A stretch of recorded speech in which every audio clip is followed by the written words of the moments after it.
સમાચારમાં વાત કરીએ તો ખેડા અમદાવાદ હાઈવે પર ચક્કાજામ સર્જાયો છે તો ટ્રાફિક જામના દ્રશ્યો સર્જાયા છે। ટ્રક ચાલકો દ્વારા ભારે ચક્કાજામ કરવામાં આવ્યો છે તો ટ્રક ચાલકો દ્વારા ચક્કાજામ કરીને વિરોધ પ્રદર્શન કરવામાં આવ્યો હતો। કેનેરા ગામ પાસે ચક્કાજામ કરતા ટ્રાફિક જામ પણ થયો છે તો ખેડા ટાઉન પોલીસ ઘટનાસ્થળ પર પહોંચીને કાર્યવાહી હાથ ધરી હતી।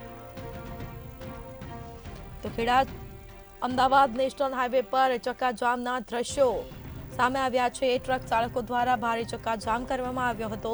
ટ્રક ચાલકો દ્વારા ચક્કાજામ કરીને વિરોધ નોંધાવ્યો હતો। ખાસ કરીને કહી શકાય કે કેનેરા ગામ પાસે ચક્કાજામ કરતા ટ્રાફિક જામ પણ સર્જાયો હતો